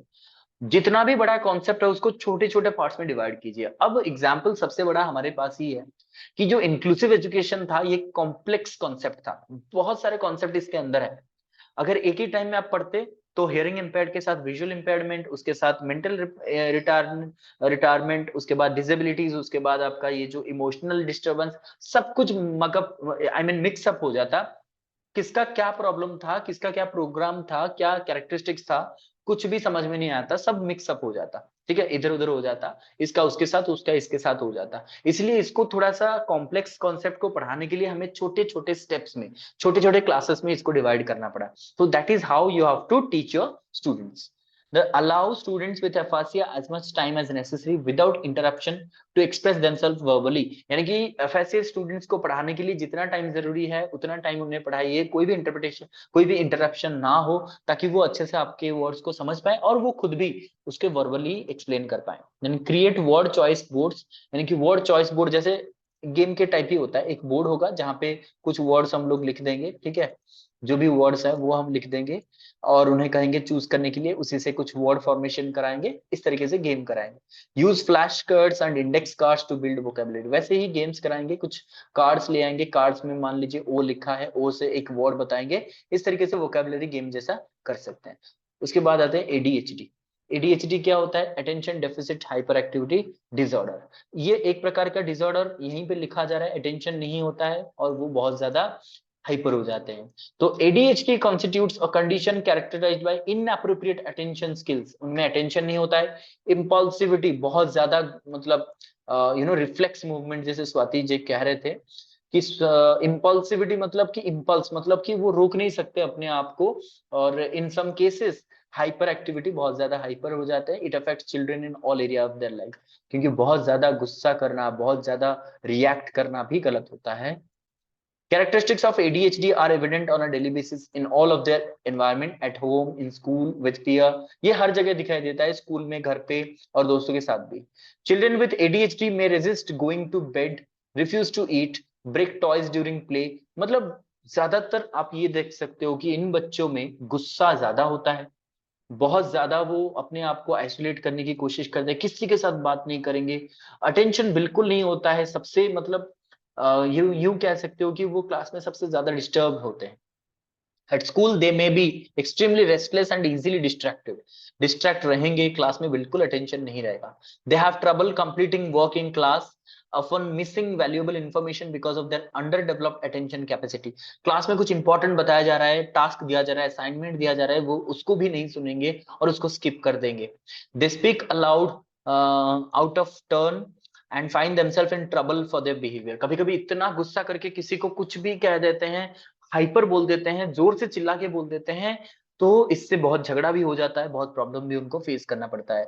There inattention, impulsivity, hyperactivity can also detrimental to their social lives, hampering their ability to make and keep friends. कोई भी दोस्त उनसे definitely बात ही नहीं करेगा, वो कहेगा कि आप इतना जोर से बात कर रहे हो हमसे, हम आपसे साथ दोस्ती नहीं करेंगे, कोई भी उनके साथ दोस्त नहीं बनेगा, इसलिए वो अपने आप को आइसोलेट कर देते हैं। इनको आइडेंटिफाई करना तो बहुत ही ईजी होता है, फिर भी उनमें क्या होता है? इनअटेंशन होता है, इम्पल्सिविटी होता है, हाइपर एक्टिविटी होता है। They have difficulty remaining seated when required to do so. अगर आप उनको कहो कि 5 मिनट के लिए चुपचाप बैठ जाओ, वो नहीं बैठ सकते हैं, ध्यान करना तो नहीं आता। Easily distracted by extraneous stimuli, classroom में, क्लास में सर पढ़ा रहे हैं, डेमोन्स्ट्रेशन दिखा रहे हैं, लेकिन वो बाहर के दुनिया में ज्यादातर इंटरेस्टेड है। बाहर से अगर कोई बुला रहा है, कोई चिड़िया मतलब उड़ रहा है, या फिर कोई कुत्ता भौंक रहा है, तो उसको वो ज्यादा सुनाई देगा, वहां पे वो डिस्ट्रैक्ट हो जाएगा। Has difficulty avoiding turn in games and group situation. कभी कभी क्या होता है कि जैसे मान लीजिए आप लोगों को क्लासरूम में आपके मार्कशीट डिस्ट्रीब्यूट किए जा रहे हैं according to your roll number, roll number 1 और 2 करके ऐसे। ये जो बच्चा है इसका रोल नंबर 24 है, तो 23 स्टूडेंट्स के बाद इसका नाम आने वाला है, तो ये 23 जाने तक ये वेट नहीं कर पाएगा। जब रोल नंबर 1, रोल नंबर 2 इतना ही हो जाता है ना, तो वो कहता है मुझे दे दो, मैं चला जाऊंगा यहाँ से, मैं वेट नहीं कर सकता इतना, ठीक है, तो वो कभी स्टिल बैठ नहीं सकते हैं। often blurts out answers to questions before they have been completed. मैं क्वेश्चन पूछ रहा हूँ, क्या आप लोग घर पे, हाँ सर मैं करता हूँ, मैं करता हूँ, सवाल तो पूछने दो मुझे, मैंने क्या पूछा ना सर, हाँ हम करते हैं, मतलब कि बहुत जल्दी में होते हैं वो लोग, ठीक है। Has difficulty following through on instruction from others, that is fails to finish course. यानी कि कभी कभी हम इंस्ट्रक्शन से पहले ही वो कंप्लीट करना उसे भूल जाते हैं, यानी कि इंस्ट्रक्शन अच्छे से सुनते नहीं है, अगर कोई कुछ बोल रहा है तो उसको करते नहीं है, और बेसिकली कोई भी चीज मतलब जल्दबाजी में करते हैं। मान लीजिए हम कह रहे हैं कि आज कम्युनिटी वर्क होगा, आज हम इतना साफ सफाई करेंगे, इतना करते ही वो इंस्ट्रक्शन सुनते नहीं है, और हम कह रहे हैं कि हम साफ सफाई करेंगे, बस इतना पोर्शन करेंगे, बाकी नहीं करेंगे, तो वो बाकी का एरिया भी करने लगता है। Has difficulty sustaining attention in teaching और प्लेइंग एक्टिविटीज, यानी कि वो अटेंशन तो नहीं होता है उनमें, टीचिंग में ना होता है, ना ही प्ले एक्टिविटीज में होता है, वो बस अपने में ही खुश रहता है, ना उसको खेलने में इंटरेस्टेड है, ना ही पढ़ाई में इंटरेस्टेड है। Often shifts from one uncompleted activity to another. मान लीजिए इंग्लिश का होमवर्क लिख रहा है, ठीक है, इंग्लिश का होमवर्क लिखते लिखते एक पेज में नहीं लिखा है, अब सीधा चला जाएगा मैथ्स का होमवर्क करने, मैथ्स का होमवर्क कंप्लीट नहीं किया है, अब सो जाता है, मतलब कोई भी चीज कंप्लीट नहीं करता है। Often interrupts and intrudes on others, कोई भी बात कर रहा है उनके बीच में बात करेगा, कोई भी झगड़ा चल रहा है उसके बीच में घुस जाएगा, मतलब कि उनका एक ऑर्गेनाइज्ड लाइफ, सिस्टमेटिक लाइफ होता ही नहीं। इनको हम कैसे पढ़ा सकते हैं, क्या क्या educational problems I mean programs हम करा सकते हैं इनके लिए, ये भी हो सकता है। डोंट हैव पेशेंस, यस, उनमें पेशेंस ही नहीं। तो text book recorded on audio tape, अगर वो सुनने में रिकॉर्ड, मतलब कि क्लासरूम में बैठ के सुनने में दिक्कत आ रहा है, ठीक है, ऑडियो टेप में दे देते हैं, जब भी टाइम मिले ईयरफोन डाल दो और सुनो उसे, ठीक है। हाईलाइटेड रीडिंग्स, मतलब कि पूरा बुक्स पढ़ने में उनको पेशेंस नहीं रहता है, पूरा बुक्स पढ़ने में, तो बुक्स में जो इंपॉर्टेंट पॉइंट्स है उसको ऐसे हाईलाइट कर दीजिए, ठीक है, ऐसे हाईलाइट कर देंगे तो उसको वो सिर्फ और सिर्फ इंपॉर्टेंट पॉइंट्स पढ़ लेंगे, इसमें उनका इंटरेस्ट आएगा। अल्टरनेटिव टेस्ट फॉर्मेट, जैसे कि इनके लिए कोई टेस्ट जैसा नॉर्मल बच्चों के लिए जैसा टेस्ट ना करें, मैचिंग इंस्टेड ऑफ एशे फॉर एग्जांपल, जैसे कि ऐसे की जगह ऐसे लिखने में उनको पेशेंस नहीं रहता है, इसलिए मैचिंग द फॉलोइंग, ट्रू और फॉल्स, ठीक है, फिल इन द ब्लैंक्स, इस तरीके का आप क्वेश्चन दे सकते हो। शॉर्टर टेस्ट, जो टेस्ट होगा वो भी 30 मिनट्स, 20 मिनट्स, 15 मिनट्स, ज्यादा से ज्यादा 1 घंटा, ऐसे आप दे दो, 2 घंटा 3 घंटा का टेस्ट वो नहीं दे सकते हैं। ओरल प्रेजेंटेशंस एंड रेस्पॉन्सेस, उससे अच्छा है आप लोग ओरली उसे क्वेश्चन पूछ लो। रीडिजाइन टेस्ट, उनके लिए टेस्ट रीडिजाइन किया जाएगा, specifically prescribed classroom alternative for certain student, कुछ स्टूडेंट के लिए क्लासरूम अलग से अरेंज किया जाएगा जहां पे उनके लिए स्पेशली पढ़ाया जाएगा। बिहेवियर मैनेजमेंट टेक्निक, जैसे कि पॉजिटिव रिइंफोर्समेंट दे दो, स्टूडेंट कॉन्फ्रेंस, बिहेवियर कॉन्ट्रैक्ट्स वगैरह वगैरह, मतलब कि हम लोग आज से ये तय करते हैं, आज हम ये शपथ लेते हैं कि हम क्लास में चुपचाप बैठेंगे, इस तरीके से कुछ। स्टूडेंट पेरेंट्स मेंटर्स वगैरह कर दो, और उनके साथ स्टूडेंट पार्टनर्स बना दो, मेंटर्स बना दो, या फिर उनके गाइड बना दो, ठीक है। शॉर्टर असाइनमेंट, छोटे छोटे असाइनमेंट देंगे। Develop routine aimed at completing the task, routine बना दो कि कैसे कौन सा काम कब कंप्लीट करना है। Encourage the child in all situation, हर एक सिचुएशन में उनको एनकरेज करना चाहिए। और अभी लास्ट में हम आते हैं इमोशनल डिस्टर्बेंस और डिस्टर्बेंस ऑफ चिल्ड्रन, यानी कि इमोशनली जो डिस्टर्ब होते हैं उनको कैसे पढ़ाना है, यहाँ तक क्लियर है।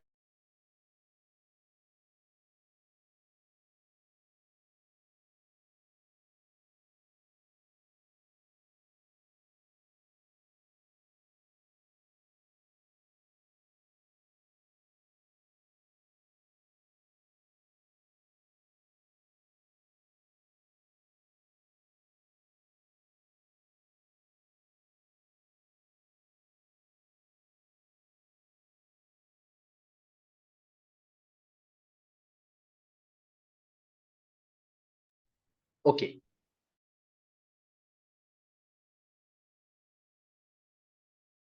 अब देखिए, जो इमोशनली डिस्टर्ब होते हैं, यानी कि they are you know somewhat depressed, or maybe due to some incident in their life, that they are not emotionally stable, ठीक है। अब देखते हैं इनका डिसेबिलिटी का मतलब क्या होता है। बेसिकली इमोशनली डिसेबल्ड का क्या एक कंडीशन होता है, they a condition exhibiting one or more of the following characteristics over a long period of time to a mark degree that adversely affects educational performance, यानी कि इन पांचों पॉइंट में से एक पॉइंट हो सकता है, या तो एक से ज्यादा पॉइंट्स भी हो सकता है जो उनमें दिखाई देता है for a long period of time and to a great extent, यानी कि to a mark degree, degree मतलब उनका एक्सटेंट भी ज्यादा होता है, प्रभाव भी बहुत ज्यादा देखने को मिलता है, और इसके कारण उनका जो एजुकेशन परफॉर्मेंस है वो भी खराब हो जाता है। फर्स्ट है, उनमें क्या हो सकता है, inability to learn that can not be explained by intellectual, sensory और हेल्थ फैक्टर, यानी कि वो कुछ मतलब पढ़ नहीं सकते हैं।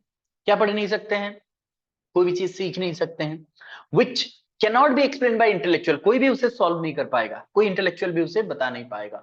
सेंसरी और हेल्थ फैक्टर, कोई भी हो सकता है, सेंसरी फैक्टर्स हो सकते हैं, हेल्थ फैक्टर्स हो सकते हैं, ठीक है।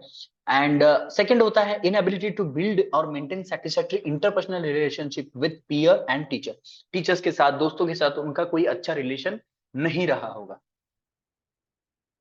इनअप्रोप्रिएट टाइप ऑफ बिहेवियर और feeling under normal circumstance. Classroom में सब कुछ सही चल रहा था, हाँ क्लासरूम में झगड़ा होता या फिर कुछ एबनॉर्मल सिचुएशन होते क्लास में, तो उनका कुछ बिहेवियर चेंज होता था सडनली, तो समझ में आ रहा है कोई झगड़ा कर रहा है, वहां पे आप भी इन्वॉल्व हो गए, वो अलग से बात है। लेकिन सब कुछ शांत बैठे हुए हैं नॉर्मल क्लासरूम में, वहीं पे आप कुछ इनअप्रोप्रिएट बिहेवियर दिखाते हो, किसी को गाली गलौज कर दो, किसी को मार दो, ठीक है, किसी को आप मतलब कह रहे हो कि जो मैं कह रहा हूँ वो सुनो, इस तरीके से मतलब एबनॉर्मल बिहेवियर दिखा रहे हो, वो भी इसके अंडर में आ सकता है। Then a general pervasive mood of unhappiness and depression, बहुत ज्यादा आप दुखी हो जाते हो, डिप्रेस्ड हो जाते हो, ठीक है। Tendency to develop physical symptoms of fear associated with personal and school problem, आपका फिजिकल सिम्टम दिखाई देगा, मतलब कि आप सही से बैठ नहीं पाओगे, ठीक है, सर दर्द करने लगेगा, पेट दर्द करने लगेगा, धीरे धीरे आप वीक होने लगोगे, या फिर आप में ज्यादातर मतलब डर आ जाएगा, मैं किसी से बात नहीं करूंगा, मुझे किसी से बात नहीं करना है, ठीक, मतलब वो डरे डरे से रह जाते हो, ये सब हो सकता है। Emotional disturbances include schizophrenia. अब ये जो स्किज़ोफ्रेनिया क्या है, इसमें ज्यादातर बच्चे जो होते हैं ना वो मतलब खुद में ही आइसोलेटेड रहते हैं, किसी से बातें नहीं करना पसंद करते हैं, ठीक है, और वो ज्यादा से ज्यादा डिप्रेस्ड हो जाते हैं, इमोशन को स्टेबल नहीं कर पाते हैं, ऐसे और भी बहुत सारी चीजें आते हैं। यस, तो आगे बढ़ते हैं, आइडेंटिफाई कैसे करें इनको, ठीक है। देखिए तो जो इमोशनली डिस्टर्ब चाइल्ड होते हैं, स्ट्रेंथ में क्या होता है, डिक्रीज इन बॉडीली और muscle power, vigour, tired easily, यानी कि इनका जो बॉडी पावर है, स्ट्रेंथ, यानी कि उनका जो स्ट्रेंथ होता है, स्ट्रेंथ डिक्रीज हो जाता है, उनमें जो शक्ति होती है वो डिक्रीज होता है, यानी कि मसल पावर, बॉडी पावर, ये सब डिक्रीज हो जाता है, विगर डिक्रीज हो जाता है, बहुत जल्दी वो टायर्ड हो जाते हैं। देन वाइटैलिटी में क्या होता है, दे वाइटल्स में क्या आ जाता है, रिडक्शन ऑफ फिजिकल और mental strength, physical strength, mental strength गिर जाता है। लिमिटेड एंड्योरेंस, मतलब कि कोई भी चीज ज्यादा टाइम तक नहीं कर सकते हैं, इंड्योर नहीं कर पाते हैं, ठीक है। लिमिटेड एनर्जी, बहुत कम उनमें एनर्जी होता है, वो बहुत ही जल्दी टायर्ड जैसे हो जाते हैं और बहुत जल्दी काम करने से मना कर देते हैं। अलर्टनेस में भी रिडक्शन हो जाता है, they are inattentive, including heightened alertness to surrounding that leads to a reduced alertness to the educational environment। बाकी सब जो बाहर की दुनिया है या फिर अंदर का जो वो सोच रहे हैं उस पे ज्यादा ध्यान देते हैं, जैसे कि पढ़ाते पढ़ाते वो अपने पर्सनल लाइफ के बारे में सोच रहे हैं, इससे क्या होता है, जो एजुकेशनल एनवायरनमेंट में उनका अलर्ट जो है वो कम हो जाता है। Always in a stressed condition, हमेशा से वो स्ट्रेस रहते हैं, डिप्रेस्ड रहते हैं। Quite introvert, they are quite introvert in nature, they are very sensitive. Sensitive का मतलब है यहाँ पे सेंसिटिव का मतलब वो नहीं है पॉजिटिव जैसा, ठीक है, सेंसिटिव मतलब सब कुछ पता है, फटाक से आंसर दे देगा, ऐसा नहीं। सेंसिटिव मतलब कुछ भी उन्हें कह दो तो वो बहुत ज्यादा रिएक्ट करने लगते हैं, वो दूर चले जाएंगे, आपसे बातें नहीं करेंगे, ठीक है, आपके पास आएंगे भी कभी नहीं, इसी तरह वेरी सेंसिटिव होते हैं। अब इनको प्रिवेंट कैसे किया जा सकता है, तो इनको प्रिवेंट करने के लिए work hard to develop relationship, उनके साथ पहले एक अच्छा रिलेशन बनाओ, जैसे एक काउंसलर करता है पहले, अच्छा एक इसको क्या कहते हैं, काउंसलर क्या करता है, दोनों के बीच में क्या एस्टेब्लिश करता है इसको, रिलेशनशिप को, और हम क्या कह सकते हैं, बताइए। नेक्स्ट पॉइंट हम तब तक देखते हैं, describe what is expected and provide instruction, उन्हें क्या चाहिए उसी तरीके से उन्हें हमें इंस्ट्रक्शन देना चाहिए, जैसे कि conflict resolution, peer मेडिएशन, anger managing, coping with and managing agitation, frustration, जो भी उनके लाइफ में प्रॉब्लम है, उनको जो चाहिए उसके हिसाब से हमें उन्हें इंस्ट्रक्ट करना है, जैसे कि उनमें कुछ झगड़ा चल रहा है तो उसको झगड़ा सोल्यूशन करना है, और अगर मतलब जरूरत पड़े तो दोस्तों को भी यहाँ पे इन्वॉल्व करते हैं, चलो आप उसके दोस्त हो, आप थोड़ा उसे समझाओ, एंगर मैनेज कैसे करते हैं, coping with stress, managing agitation, जो गुस्सा आ जाता है, फ्रस्ट्रेशन आ जाता है, उसको कैसे कोप अप करा जा सकता है, उसको हम यू नो यहाँ पे प्लान आउट करेंगे as an instructor. Very good, rapport building कहते हैं इसको, very good Ishani and Diptishri, इसको कहते हैं रैपो एस्टेब्लिश करना, रैपो यानी एक गुड रिलेशनशिप, ठीक है, तो एक रैपो स्टेब्लिश करा जा सकता है, वेरी गुड तृप्ति। इससे क्या हो सकता है, जो हम लोग अगर एक अच्छा रैपो उसके साथ बिल्टअप करेंगे तो डेफिनेटली ही और she will feel free to share every problem with you, ठीक है। Use precise request to gain compliance, यानी कि मतलब कि कुछ रिक्वेस्ट भी कर सकते हैं हम कि देखो बेटा हम चाहते हैं कि तुम ये करो, ठीक है, तो हम उसको अगर क्या कहते हैं कि अगर आप अच्छे से कहो तो सब कुछ हो सकता है, तो अच्छे से उसको बताओ, अच्छे से कहो कि ये करो वो करो, ऐसे मत किया करो, ठीक है। Recognise the early signs of agitation and respond appropriately. अगर आप देख रहे हो कि बच्चा अभी धीरे धीरे गुस्सा आ रहा है, उसको वहीं पे उसको कंट्रोल करने की कोशिश करो, रिस्पॉन्ड अप्रोप्रिएटली वहीं पे। यानी कि तुम क्यों गुस्सा कर रहे हो, तुम क्यों मतलब किसी के साथ झगड़ा कर रहे हो, तुम बिल्कुल अच्छे बच्चे नहीं हो, ऐसे नहीं। गुस्सा आ रहा है तो उसको कंट्रोल करो, बेटा इधर आओ, क्या कर रहे हो, अच्छा खाना खाया, सब ठीक है, चलो बैठ जाओ यहाँ पे, सामने बैठो, मेरे पास बैठो, ठीक है, इस तरीके से। रिमेन्स काम, रिमेन काम एंड बी कॉन्सिस्टेंट। उसके सामने कभी भी गुस्सा मत करना, हमेशा शांत रहो, कॉन्सिस्टेंट रहो, स्माइल करते रहो उसके सामने, ठीक है। नेवर टेक आउटबर्स्ट पर्सनली, यानी कि उनको कभी भी पर्सनली उसको कुछ भी ना कहो, आउटबर्स्ट ना करो, कभी भी गाली गलौज मत करो। Start each day as a new day, तो उनके लिए मतलब कि हर एक दिन जो है एक नया डे, उनको ये बताओ। प्रोवाइड मीनिंगफुल बिहेवियरल सपोर्ट, जैसे कि मतलब कि जो भी उनको चाहिए होता है, जैसे कि वो दोस्त चाहते हैं तो अच्छे दोस्त बनाएं, अगर वो चाहते हैं कि क्लासरूम में आगे बैठने के लिए तो बैठने दें, मतलब जो सपोर्ट हमसे हो सका है वो हम करेंगे। अब एजुकेशनल प्रोग्राम्स हम लोग क्या कर सकते हैं उनके लिए। Present task one at a time, मतलब कि एट ए टाइम आप सिर्फ एक ही काम दे उनको, क्योंकि जैसे मैंने कहा मल्टीटास्किंग जैसा अगर आप काम उनको प्रोवाइड करोगे, that will be hampering the issues of the child again, ठीक है। Avoid overloading with too many different assignment, check frequently to ensure your child undertakes the task and has skill to perform.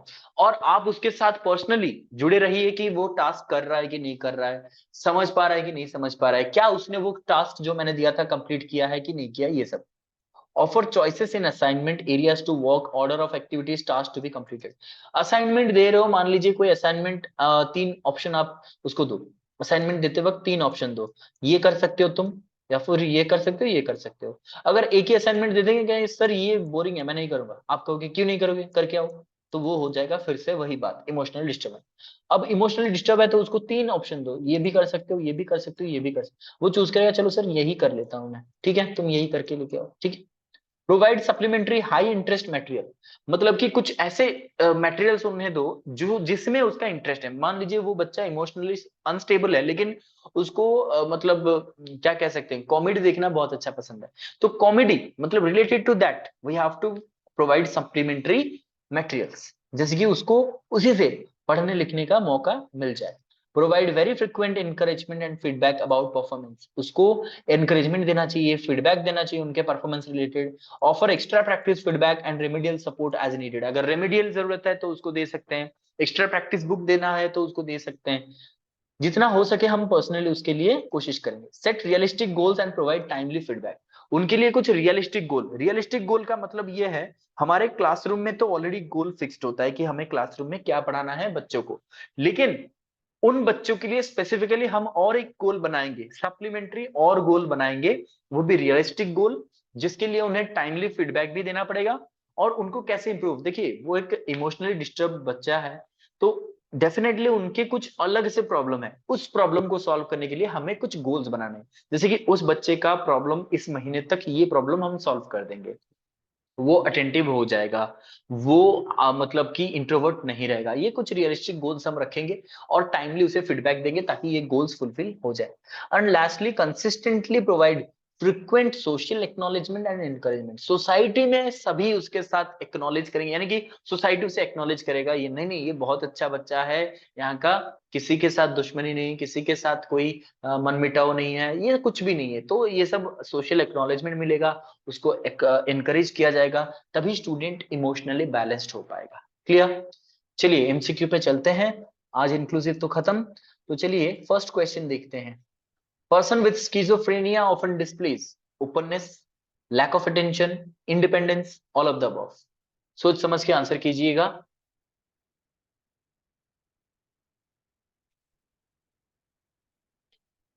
Yes, बताइए क्या answer होगा।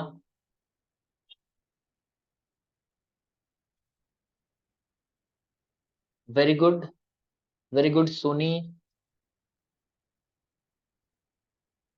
Annapurna, Surekha, Padmavati, Ishani, Eliza, Chetna, Tikina, Tikli, Soumya, Pratima, Litina, Ranjan, Tripti, Badal, Saraswati, Salija, Suprabha, Ankita, Anil all of you try to answer, सभी answer कीजिए। Jinismita, Pinkina, very good, keep answering, still many students are not answering. ठीक है, very good Jyotsnamayi, बहुत अच्छे, try to answer everyone, be interactive ना। वेरी गुड संतोष, ठीक है चलिए कोई बात नहीं, lack of attention is the right answer, क्योंकि स्किज़ोफ्रेनिया में उनमें ओपननेस इंडिपेंडेंस ये तो होगा नहीं, और अगर एक भी ऑप्शन नहीं होता तो ऑल ऑफ द अबव होगा नहीं, तो लैक ऑफ अटेंशन, इनमें अटेंशन नहीं होता है। ठीक है, अभी मैंने उसको पढ़ाया था इमोशनल डिस्टर्बेंस में भी। Learners suffering from ADHD are to be provided with, उन्हें क्या देना चाहिए एडीएचडी वालों को? Attention, short assignment, encouragement, all of the above. चलिए very good, Padmavati, Litina, Soumya, Santosh, Eliza, Varsha, Diptishree, Ishani, Soni, Ranjan, Surekha, Annapurna, Jinismita, Tikili, Pratima, Suprabha, Jyotsnamayi, Tripti, Chetna, Saraswati, Kharavel, Tikina, Ankita, Pinkina, Salija, Anil, Lipak, Pratima, very good, keep answering everyone. Participate नहीं करोगे तो फिर कैसे पता चलेगा how you are learning, what are the improvement that you need. ठीक है चलिए, all of the above is the right answer, इन्हें ये सब कुछ दिया जा सकता है, अटेंशन देना, शॉर्ट असाइनमेंट्स देना, एनकरेजमेंट देना, इससे जो उनका प्रॉब्लम है वो थोड़ा सा कम हो सकता है। Very good, question number 3, a learner is not able to collect the change after purchasing 2 kgs of apple, this inability is called, मतलब कि वो पैसे लेके जाता है, वो 2 केजी का एप्पल परचेज करता है, बाकी का जो चेंज है वो कलेक्ट नहीं कर पाता है, इसको क्या कहते हैं? Dyslexia, dyscalculia, aphasia, dyspraxia. चलिए बहुत अच्छे, सभी का सही आंसर, ये तो आंसर आप कर ही सकते हो, still not answering, many of you are not answering, which is not at all a good sign. Again I'm telling you, at the end moment you will suffer, because अगर आप लोग भी आंसर नहीं करोगे तो हमें भी इतना इंटरेस्ट नहीं रहेगा आप लोगों की कुछ एक्स्ट्रा करने के लिए। ठीक है, वेरी, सभी का सही आंसर आ चुका है, dyscalculia will be the right answer, क्योंकि यहाँ पे वो चेंज, मान लीजिए 500 का 100 का जो भी लेके जाते हैं, वो चेंज कराने के बाद चेंज वापस नहीं ले पाते हैं, क्योंकि it is related to your money problem. जैसे मैंने कहा था, मनी काउंट करने में, कैलकुलेट करने में भी प्रॉब्लम आता है, it is numerical problem, so it is dyscalculia. What should not be used for learners with dyslexia, क्या करना नहीं चाहिए जिन लोगों को डिसलेक्सिया का प्रॉब्लम है? Books with large text, illustrations through a small table, audio tapes, both A and C। देखिए ऐसे ही क्वेश्चंस में यहाँ पे उन लोगों को हम नोट करते हैं जो लोग गलत आंसर करते हैं। क्या यूज नहीं करना चाहिए, what should not be used for learners with dyslexia? देखिए आ गया ना गलत आंसर, ये तो प्रतिमा, ये कौन सा आंसर है? ठीक है चलिए, most of you have answered wrong, गलत आंसर आया है। देखिए अभी सोचने के बाद कुछ सही आंसर कर रहे हैं, लेकिन आंसर इज बी, डिसलेक्सिया है, उनमें पढ़ने में प्रॉब्लम आ रहा है। ठीक है, रीडिंग प्रॉब्लम है उनमें। बुक्स विथ लार्ज टेक्स्ट तो पढ़ ही सकते हैं, ऑडियो टेप में तो पढ़ ही सकते हैं, लेकिन illustration with a small table, छोटे टेबल में वो पढ़ेंगे कैसे छोटे छोटे लेटर्स को? बोथ ए एंड सी तो बिल्कुल नहीं होगा ना। अगर ऑप्शन ए करेक्ट है तो कैसे ए एंड सी करेक्ट नहीं होगा? शुड नॉट लिखा गया है, ये आप देखते नहीं हो, यही गलती बार बार करते हो। आई होप कि आप एग्जाम में ना करो, अगर करते हो तो याद आएगा कि सर बता रहे थे कि ऐसा नहीं करना है, लेकिन हमने तो कर दिया। ठीक है, काम कर। चलिए लास्ट क्वेश्चन देखिए, नहीं बी एंड सी नहीं होगा Jinismita. Inability to comprehend and formulate language is called aphasia, dyspraxia, ADHD, dyslexia. चलिए very good, Surekha, Santosh, Ranjan, Anil, Litina, Ankita, Kharavel, Salija, Tikina, Pratima, Soni, Diptishree, Tikili, Saraswati, Padmavati, Jyotsnamayi, Tripti, Pratima, Eliza, Ishani, Annapurna, Soumya, Jinismita, Varsha, Pinkina, Rashmita, Suprabha, Lipak, बहुत अच्छे, सभी का सही आंसर आ चुका है। एफएससीआ है लैंग्वेज को कॉम्प्रिहेंड ना कर पाना, फॉर्मुलेट ना कर पाना, कम्युनिकेशन प्रॉब्लम होता है एफएससीआ। ठीक है, I hope it is clear. Thank you all. If you have any doubt, you may ask.